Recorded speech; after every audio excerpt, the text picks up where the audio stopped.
Item ಯಾವುದೇ ಇರಲಿ try ಮಾಡಿ ಆಚಿ ಚಿಕನ್ ಮಸಾಲಾ. ಇದಕ್ಕೆ ನಾನು ವೇದಿಕೆ ಮೇಲೆ ಬರ್ಮಾಡ್ಕೊಳ್ತಾ ಇದ್ದೀನಿ. ಕೃಷ್ಣ ಅವರು ನಿಮ್ಮನ್ನು ನಗಿಸೋದಕ್ಕೆ ಬರ್ತಾ ಇದ್ದಾರೆ. Please welcome mister Krishna. ಚಪ್ಪಾಳೆ ಹೊಡೆದ್ರೆ ಹೃದಯಾಘಾತ ಆಗಲ್ಲ. ಏನ್ ಹೇಳಿ, ಇದು ಸೈಂಟಿಫಿಕ್. ಇದು ಚಪ್ಪಾಳಿ ಹೊಡಿತಾ ಇದೆ, ಹೃದಯಾಘಾತ ಆಗಲ್ಲ. ಆಗಾಗ ಚಪ್ಪಾಳಿ ಹೊಡಿತೀರಿ, ಆರೋಗ್ಯನ ಕೂಡ ಚೆನ್ನಾಗಿಟ್ಕೊಳ್ಳಿ. ಹೀಗೆ ಮೊನ್ನೆ ಏನಾಗ್ಬಿಟ್ಟಿದೆ, ಕಾಮಿಡಿ ಮಾಡೋ ಟೈಮಲ್ಲಿ ನಗೋದ್ ಬಿಟ್ಟು ಏನ್ ಮಾಡಿದ್ದಾನೆ, ಮಧ್ಯರಾತ್ರಿ ಎಚ್ಚರಿಕೆಯಾಗಿ ಚಪ್ಪಾಳಿ ಹೊಡೆ ಸ್ಟಾರ್ಟ್ ಮಾಡ್ಬಿಟ್ಟಿದ್ದಾನೆ. ಆಮೇಲೆ ಅವ್ರ ಫ್ಯಾಮಿಲಿ ಏನೋ ಮೆಂಟ್ಲಾಗಿದ್ದಾನೆ ಅಂದ್ಬಿಟ್ಟು ನಿಮಾನ್ಸ್ಕಾಟ್ಮೆಂಟ್ ಮಾಡ್ಬಿಟ್ಟಿದ್ದಾರೆ ಮೊನ್ನೆ. ಸೊ ಯಾವಾಗ ನಗಬೇಕು, ಯಾವಾಗ ಚಪ್ಪಾಳಿ ಹೊಡಿಬೇಕು ಅಲ್ಲೇ ಹೊಡೆದು ಬಿಡಬೇಕು ಅಲ್ವಾ. ಹಾಗೆ ನಾವು ಹಲವಾರು ಕಾರ್ಯಕ್ರಮಗಳನ್ನ ಮಾಡ್ತಿರ್ತೀವಿ. ಇದು ನನಗೆ ವಿಶೇಷ. ಗುರುಗಳು ಯಡಿಯೂರಪ್ಪ ಸಾರು, ನಾರಾಯಣ್ ಸಾರು, ನಾವೆಲ್ಲ ಸಣ್ಣ ವಯಸ್ಸಿಂದ ಚೈತ್ರದ ಪ್ರೇಮಾಂಜಲಿ ನೋಡ್ಕೊಂಡು ಬೆಳೆದವರು. ಪೂಜಾ ಗಾಂಧಿ ಮೇಡಮ್ ಅವರು ಇನ್ನೂ ಹಾಗೆ ಇದ್ರು, ಅವ್ರಿಗೆ ವಯಸ್ಸು ಇನ್ನೂ ಹಾಗೆ ಇಲ್ಲ ಬಿಡಿ. ಮುಂಗಾರು ಮಳೆಯಲ್ಲಿ ಹೇಗಿದ್ರು ಇನ್ನೂ ಹೆಚ್ಚಿನದಾಗಿ ತುಂಬಾ ಸೌಂದರ್ಯವಾಗಿದ್ದಾರೆ. ಬರ್ಲಿ ಚಪ್ಪಾಳೆ. ನಾವು ಹಲವಾರು ಕಾರ್ಯಕ್ರಮಗಳನ್ನ ಮಾಡ್ತಾ ಇರ್ತೀವಿ ಸರ್, ವೇದಿಕೆ ಕಾರ್ಯಕ್ರಮಗಳು. ಏನಂದ್ರೆ ನಮಗೆ ಯಾರು ಕಾಟ ಕೊಡಲ್ಲ. ಸಂಘದವರಾಗಿರ್ಬೋದು, ಪದಾಧಿಕಾರಿಗಳಾಗಿರ್ಬೋದು, ರಾಜಕೀಯ ವ್ಯಕ್ತಿಗಳಾಗಿರ್ಬೋದು, ಮಾಧ್ಯಮ ಯಾರು ನಮಗೆ ತೊಂದರೆ ಕೊಡಲ್ಲ. ಒಂದು ಕಾರ್ಯಕ್ರಮನ ಮಾಡಬೇಕು ಅಂತ ನಾವು ಪ್ರಾರಂಭ ಮಾಡಿದಾಗ ಈ ಡ್ರಿಂಕ್ ಅಂಡ್ ಡ್ರೈವ್ ಇರ್ತಾರಲ್ಲ, ಈ ಕುಡುಕರು, ಅವ್ರದ್ದು ಸಿಕ್ಕಾಪಟ್ಟೆ ಪ್ರಾಬ್ಲಮ್ ಇರುತ್ತೆ ಸರ್. ಹೌದು, ಮೊನ್ನೆ ಯಾವುದೋ ಒಂದು ಹಳ್ಳಿನಲ್ಲಿ ಆರ್ಕೆಸ್ಟ್ರಾ ಕಾರ್ಯಕ್ರಮ ನಡೆಸೋಕೆ ಹೋಗಿದ್ವಿ. ಆಲ್ರೆಡಿ ಅಣ್ಣ ಎಲ್ಲ ತಗೊಂಡ್ಬಂದ್ಬಿಟ್ಟಿದ್ದಾನೆ, ಫುಲ್ಲು ಟೈಟ್ ಆಗ್ಬಿಟ್ಟು ಬಂದ್ಬಿಟ್ಟಿದ್ದಾನೆ. ನಾವು ಮ್ಯೂಸಿಕ್ ಇನ್ಸ್ಟ್ರೂಮೆಂಟ್ಸ್ ಎಲ್ಲ ನಾವೆಲ್ಲ ರೆಡಿ ಮಾಡ್ಕೊತಾ ಇದ್ದೀವಿ. ಕಾಟ ಕೊಡೋದಕ್ಕೆ ಶುರು ಮಾಡಿದ್ರು. ಹಲೋ ಸರ್, ಎಕ್ಸ್ಕ್ಯೂಸ್ ಮೀ, ನಮಸ್ಕಾರ. ನಮಸ್ಕಾರ ಸರ್, ಆರ್ಕೆಸ್ಟ್ರಾದವ್ರ ನೀವು? ಹೌದು ಸರ್, ಆರ್ಕೆಸ್ಟ್ರಾದವರು. ಹೌದಾ, ಎಲ್ಲ ಚೆನ್ನಾಗಿರೋ ಹಾಡು ಹೇಳ್ಬೇಕು ನೀವು, ಬೇಗ ಸ್ಟಾರ್ಟ್ ಮಾಡ್ರಿ ಕಾರ್ಯಕ್ರಮ. ಒಳ್ಳೊಳ್ಳೆ ಹಾಡು ಹೇಳಿಲ್ಲ ಅಂದ್ರೆ ನಿಜವಲ್ಲೂ ನಿಮ್ಮ ಆರ್ಕೆಸ್ಟ್ರಾದವರೆಲ್ಲ ಹೊಡೆದಾಕ್ಬಿಡ್ತೀರ ನಾವು, ಗೊತ್ತಲ್ವಾ ಕುಡುಕರು. ಒಳ್ಳೊಳ್ಳೆ ಹಾಡು ಹೇಳ್ಬೇಕು ಆಯ್ತಾ, ಸಕ್ಕತ್ತಾಗಿರೋದು. ಸ್ಟಾರ್ಟ್. ಹೆಂಗಪ್ಪ ಈ ಕುಡುಕನ್ನ ಸಮಾಧಾನ ಮಾಡೋದು? ಖಂಡಿತ ಹಾಡ್ತೀವಿ ಅಂತ ಹೇಳಿ ಅಣ್ಣವ್ರದ್ದೊಂದು ಹಾಡು ಹೇಳಿದ್ರೆ ಈ ಕುಡ್ದಿರೋ ವ್ಯಕ್ತಿ ಸುಮ್ಮನೆ ಇರ್ತಾನೆ ಅನ್ಕೊಂಡು ಅಣ್ಣವ್ರದ್ದೊಂದು ಹಾಡು ಹೇಳಕ್ ಸ್ಟಾರ್ಟ್ ಮಾಡಿದೆ. ಹೇ ಬಾಜು ಲಾಲೆ ಟಗಡಗಟ ಲಾಲೆ ಟಗಡಗಟ, ಹೇ ಹುಟ್ಟಿದರೆ ಕನ್ನಡ ನಾಡಲ್ಲಿ ಹುಟ್ಟಬೇಕು, ಮೆಟ್ಟಿದರೆ ಕನ್ನಡ ಬಣ್ಣಲ್ಲಿ ಮೆಟ್ಟಬೇಕು. ಬದುಕಿದು ಜಟಕ ಬಂಡಿ, ಇದು ವಿಧಿಯೋಡಿಸುವ ಬಂಡಿ. ಬದುಕಿದು ಜಟಕ ಬಂಡಿ, ವಿಧಿ ಅಲೆದಾಡಿಸುವ ಬಂಡಿ. ಹುಟ್ಟಿದರೆ ಕನ್ನಡ ನಾಡಲ್ಲಿ ಹುಟ್ಟಬೇಕು. ನಿಲ್ಲಿಸಿ ಮಾಡೋ, ಸ್ಟಾಪ್ ಇಟ್. ಯಾಕೆ ಸರ್, ಏನು ಎಲ್ಲರೂ ಇಲ್ಲೇ ಓಡಿಸ್ಬಿಟ್ರೆ ನಾವು ಟ್ರಾಫಿಕ್ ಜಾಮಲ್ಲಿ ಹೆಂಗೆ ಓಡಾಡೋದು? ಸೈಡ್ ಗೊತ್ತಿಡ್ರಿ, ಬೆಂಗಳೂರಲ್ಲಿ ಇವತ್ತು ನಾವು ಲಲಿತಾ ಈ ಬರಬೇಕು ಅಂದ್ರೆ ಎಷ್ಟು ಟ್ರಾಫಿಕ್ ಇದೆ ಗೊತ್ತಾ ಕುಟ್ಟಳ್ಳಿಲಿ. ಅವ್ರವ್ರ ದೇಶದಲ್ಲಿ ಅವ್ರವ್ರ ರಾಜ್ಯದಲ್ಲಿ ಅಲ್ಲೇ ಹೋಟ್ಲೆ. ಬೇರೆ ಹಾಡು ಹೇಳ್ರಿ ರೀ, ಬೇರೆ ಹಾಡು ಹೇಳ್ರಿ. ಹಾಡ್ತೀವಿ, ಖಂಡಿತ ಹಾಡ್ತೀವಿ ಸರ್. ಯಾವುದಾದ್ರು ನಮ್ಮ ಕನ್ನಡ ಮಣ್ಣು ಬಗ್ಗೆ ಹಾಡಿದ್ರೆ ವ್ಯಕ್ತಿ ಸುಮ್ಮನೆ ಇರ್ತಾನೆ ಅನ್ಕೊಂಡು ಸ್ಟಾರ್ಟ್ ಮಾಡಿದೆ. ಕನ್ನಡ ರೋಮಾಂಚನವೀ ಕನ್ನಡ, ಈ ಕನ್ನಡ ಮಣ್ಣನ್ನು ಮರಿಬೇಡ ಓ ಅಭಿಮಾನಿ, ಓ ಅಭಿಮಾನಿ. Stop it. ಯಾಕ್ರಿ ನಾವು ಮನೆ ಕಟ್ತಾ ಇದ್ದೀರಿ, ಕನ್ನಡ ಮಣ್ಣು ಲೋಡ್ ಹಾಕ್ಸ್ತೀಯ ಫ್ರೀಯಾಗಿ? ನೀನು ಹಾಕ್ಸ್ತೀಯಾ? ಹಾಕ್ಸಲತ್ತಾರೆ. ಬೇರೆ ಹಾಡು ಹೇಳ್ರಿ ರೀ, ಸುಮ್ಮನೆ ಇಲ್ದಿರೋ ಹಾಡ್ದೆಲ್ಲ ಆಡ್ಬಾರ್ದು, ಬೇರೆ ಹಾಡು ಕಮಾನ್. ಆಮೇಲೆ ಒಂದು ಲವ್ ಸಾಂಗ್ ಆಡಿದ್ರೆ ಖಂಡಿತವಾಗ್ಲೂ ಸುಮ್ಮನೆ ಇರ್ತಾನೆ ಅನ್ಕೊಂಡು ಏನ್ ಮಾಡಿದೆ, ಒಂದು ಪ್ರೀತಿ ಗೀತೆ ಹಾಡಿದೆ.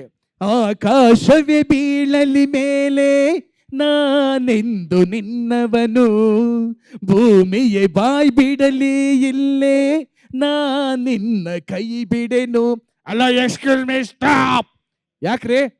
ಆಕಾಶ ಬೀಸು ನೋಡೋಣ, ಆಯ್ತಪ್ಪ. ಈಗ ಭೂಕಂಪ ಮಾಡಿಸು ನೋಡೋಣ, ಆಗತ್ತ ನೀರ್ ಕೈಲಿ?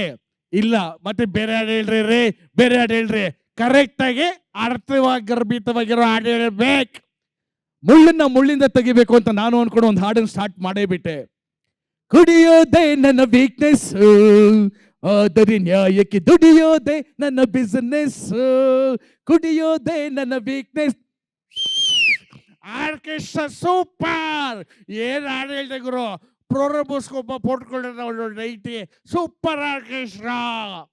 ಈ ತರ ನಮ್ಗೆ ಕಾಟ ಕೊಡ್ತಾರೆ ಸರ್. ಇದು ನೈಜವಾದ ಆಸೆ. ಇದು ಈಗ ಕೆಲವರು ಸಿನಿಮಾ ನಟರುಗಳನ್ನ ವೇದಿಕೆ ಮೇಲೆ ಕರ್ಕೊಂಡ್ ಬರ್ತೀನಿ. ತಾವೆಲ್ಲ ಒಂದು ಪ್ರೀತಿಯ ಚಪ್ಪಾಳೆ ಹೊಡೆದಾಗ ಖಂಡಿತವಾಗ್ಲು ಈ ಒಂದು ಕಾರ್ಯಕ್ರಮದಲ್ಲಿ ಒರ್ನಟ ಪದ್ಮಭೂಷಣ ಡಾಕ್ಟರ್ ರಾಜ್ಕುಮಾರ್ ಅವರು ಬಂದ್ರೆ ಏನ್ ಮಾತಾಡ್ತಾ ಇದ್ರು ನೋಡೋಣ. ಡಾಕ್ಟರ್ ರಾಜ್ಕುಮಾರ್ ಅವರ ಧ್ವನಿ ತಮಗಾಗಿ. ಅಭಿಮಾನಿ ದೇವರುಗಳೇ, ಅಭಿಮಾನಿ ದೇವರುಗಳೇ, ನಿಮ್ಮಗಳನ್ನ ನೋಡುವಂತ ಸೌಭಾಗ್ಯ ನಿಮ್ಮ ರಾಜ್ಕುಮಾರನ್ ಸಿಕ್ಕಿದೆಯಲ್ಲ. ಹಾ, ನೋಡಿ ಎಂಥ ಕಾರ್ಯಕ್ರಮ ಇದು. ಈ ನಮ್ಮ ಜೀ ವಾಹಿನಿ ಎಷ್ಟು ಚೆನ್ನಾಗಿ ಈ ಸಾಧಕರಿಗೆ ಒಂದು ಪ್ರಶಸ್ತಿ ಕೊಡಬೇಕು ಅಂತ ಇಂಥ ಅದ್ಭುತವಾದಂಥ ಕಾರ್ಯಕ್ರಮ ಇದೆಯಲ್ಲ, ಅದೊಂದು ಬಹಳ ಬಹಳ ದೊಡ್ಡ ಕೆಲಸ ಇದು. ಹೌದು, ನಿಮ್ಮ ರಾಜಕುಮಾರರಿಗೆ ಹಲವಾರು ಪ್ರಶಸ್ತಿಗಳು ಕೊಟ್ಟು ಬಿಟ್ಟಿದ್ದೀರಿ, ಹಲವಾರು ಬಿರುದುಗಳನ್ನ ಕೊಟ್ಟು ಬಿಟ್ಟಿದ್ದೀರಿ. ಕರ್ನಾಟಕ ರತ್ನ, ಪಾಲ್ಕೆ ಪ್ರಶಸ್ತಿ, ಪದ್ಮಭೂಷಣ, ಎಂತೆಂಥ ಪ್ರಶಸ್ತಿಗಳು ಕೊಟ್ಟಿದ್ದೀರಾ. ಆ ಪ್ರಶಸ್ತಿಗಿಂತ ದೊಡ್ಡ ಪ್ರಶಸ್ತಿ ನಿಮ್ಮ ರಾಜ್ಕುಮಾರನಿಗಿದೆ.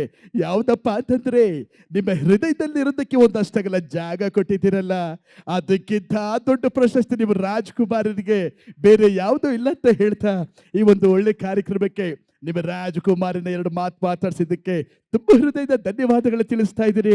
ಅಭಿಮಾನಿ ದೇವರುಗಳೇ, ಶರಣಾರ್ಥಿ. Thank you. ಹಾಗೆ ಕಾರ್ಯಕ್ರಮದಲ್ಲಿ ಸಾಹಸ ಸಿಂಹ, ಅಭಿನಯ ಭಾರ್ಗವ, ವಿಷ್ಣುವರ್ಧನ್ ಸರ್ ಅವರು ಬಂದಿದ್ದಾರೆ. ಹೇಗೆ ಮಾತಾಡ್ತಾ ಇದ್ರು ನೋಡೋಣ. ಸಾಹಸ ಸಿಂಹ ವಿಷ್ಣುವರ್ಧನ್ ಸರ್. ಓಯ್, ಈ ನಮ್ಮ ಕರ್ನಾಟಕದಲ್ಲಿ ಕನ್ನಡ ಭಾಷೆಗೆ ಯಾವತ್ತು ಗೌರವ ಇರಬೇಕು. ಯಾವುದೇ ಭಾಷೆ ಜನ ಇಲ್ಲಿ ಇರ್ಬೋದು. ಈ ಕನ್ನಡ ಮಣ್ಣಲ್ಲಿ ತಿಂತಾ ಇರೋದು ಕನ್ನಡ ಅನ್ನ, ಉಸಿರಾಡ್ತಾ ಇರೋದು ಕನ್ನಡ ಗಾಳಿ. ಅಣ್ಣ ತಮ್ಮನ ಸ್ಥಾನದಲ್ಲಿ ನಿಲ್ಲಿಸಿ ಕರ್ನಾಟಕದ ಕನ್ನಡಿಗ ಜನರು ಎಲ್ಲ ಭಾಷೆಯವ್ರಿಗೆ ಈ ನಮ್ಮ ಕರ್ನಾಟಕದಲ್ಲಿ ಅವಕಾಶ ಕೊಟ್ಟಿದ್ದಾರೆ. ಮನೆಯಲ್ಲಿ ಯಾವುದೇ ಭಾಷೆ ಇದ್ರು ಮಾತಾಡ್ಕೊಳ್ಳಿ, ಆದ್ರೆ ಹೊರಗಡೆ ಬಂದಾಗ ಕನ್ನಡ ಮಾತಾಡಬೇಕು. ಮಂಡ್ಯದ ಗಂಡು ರೆಬಲ್ ಸ್ಟಾರ್ ಅಂಬರೀಷ್ ಅಣ್ಣ. ಎಲ್ರಿಗೂ ನಮಸ್ಕಾರ. ಯಾರು ಹೇಳಿದ? ಅವನ ಹೇಳ್ತಾನೆ, ಕೇಳಿಸ್ಕೊಳ್ಳಿ. ನೋವೇ ಚಾನ್ಸೇ ಇಲ್ಲ. ಇವೋ ಇದೆಲ್ಲ ಯೂಟ್ಯೂಬ್ ಡೈಲಾಗ್. ಬಹಳ ಸಂತೋಷ. ಈ ನಮ್ಮ ಜೀ ವಾಹಿನಿ ಬಹಳ ವರ್ಷದಲ್ಲಿ ಹಲವಾರು ಕಾರ್ಯಕ್ರಮಗಳು ಸಾಧಕರಿಗೆ, ಸಾಧನೆ ಮಾಡಿರೋರಿಗೆ ಈ ಒಂದು ವೇದಿಕೆಯಲ್ಲಿ ಒಳ್ಳೆ ಪ್ರಶಸ್ತಿ ಕೊಟ್ಟು ಇನ್ನೂ ಹೆಚ್ಚಿನದಾಗಿ ಅವರು ಸಾಧನೆ ಮಾಡಲಿ ಅನ್ನೋದ ಒಂದು ಉತ್ತೇಜನ ನೀಡುವಂತ ಕಾರ್ಯಕ್ರಮ. ತಾವೆಲ್ಲರೂ ಬಂದಿದ್ದೀರಾ, ಬಹಳ ಸಂತೋಷ. ನೋಡಿ, ಜೀವನದಲ್ಲಿ ಇವತ್ತಿರ್ತೀವಿ, ನಾಳೆ ಹೋಗ್ತೀವಿ, ಆದ್ರೆ ಇರೋವರೆಗೂ ಸಾಧನೆ ಅನ್ನೋದು ತುಂಬಾ ಮುಖ್ಯ. ಚಿಕ್ಕದು ದೊಡ್ಡದು ಅಂತಲ್ಲ, ಅದು ಕ್ರೀಡೆ ಆಗಿರ್ಬೋದು, ಸಂಸ್ಕೃತಿ ಆಗಿರ್ಬೋದು, ಕಲೆ ಆಗಿರ್ಬೋದು, ವಿಜ್ಞಾನ ಆಗಿರ್ಬೋದು, ಯಾವುದೇ ಆಗಿರ್ಬೋದು, ತಮ್ಮ ಮಕ್ಕಳುಗಳನ್ನ ತಾವು ಎಲ್ಲರೂ ಸೇರಿ ಒಂದು ಸಾಧನೆ ಮಾಡಿ ಜೀವನದಲ್ಲಿ ಅರ್ಥಪೂರ್ಣವಾದಂಥ ಹೆಸರು ಮಾಡಕೊಳ್ಳಿ ಅಂತ ಹೇಳ್ತಾ 2 ಮಾತು ಮುಗಿಸ್ತಾ ಇದ್ದೀನಿ. ಎಲ್ರಿಗೂ ನಮಸ್ಕಾರ. Thank you. ಅಣ್ಣ, ಅಕ್ಕ, ಹುಡುಗಿರು ಆಸೆ ಪಡ್ತಾರೆ ತಿನ್ನೋದಕ್ಕೆ ಐಸು, ಹುಡುಗಿರು ಆಸೆ ಪಡ್ತಾರೆ ತಿನ್ನೋದಕ್ಕೆ ಐಸು, ಬಿರಿಯಾನಿಲಿ ಇರಬೇಕು ಜಾಸ್ತಿ ಸ್ಪೈಸು.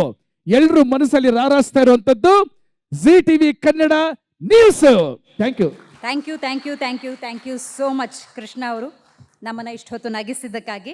ಇದೀಗ ನಮ್ಮ ಕಾರ್ಯಕ್ರಮದಲ್ಲಿ ಮಾನ್ಯ ಸಚಿವರು, ಪೌರಾಡಳಿತ ಹಾಗೂ ಹಜ್ ಖಾತೆ ಶ್ರೀ ರಹೀಂ ಖಾನ್ ಅವರು ಬಂದಿದ್ದಾರೆ. ವೇದಿಕೆ ಮೇಲೆ ಬರಬೇಕಾಗಿ ವಿನಂತಿಸ್ಕೊಳ್ತಾ ಇದ್ದೀನಿ. ಇನ್ನು ನಮ್ಮ ಕಾರ್ಯಕ್ರಮದಲ್ಲಿ ಖ್ಯಾತ ನಟರಾಗಿರುವಂತಹ ಪ್ರಮೋದ್ ಶೆಟ್ಟಿ ಅವರು ಬಂದಿದ್ದಾರೆ. ಅವರು ಕೂಡ ವೇದಿಕೆ ಮೇಲೆ ಬರಬೇಕಾಗಿ ವಿನಂತಿಸ್ಕೊಳ್ತಾ ಇದ್ದೀನಿ. ಜೊತೆಗೆ ಪ್ರಜಾವಾಣಿಯ ಸಂಪಾದಕರಾಗಿರುವಂತಹ ರವೀಂದ್ರ ಭಟ್ ಅವರು ವೇದಿಕೆ ಮೇಲೆ ಬರಬೇಕಾಗಿ ವಿನಂತಿಸ್ಕೊಳ್ತಾ ಇದ್ದೀನಿ. ನಿಮ್ಮ ಪ್ರೀತಿಪೂರ್ವಕ ಚಪ್ಪಾಳೆಗಳೊಂದಿಗೆ ಗಣ್ಯರನ್ನ ವೇದಿಕೆಗೆ ಬರಮಾಡಿಕೊಳ್ಳೋಣ.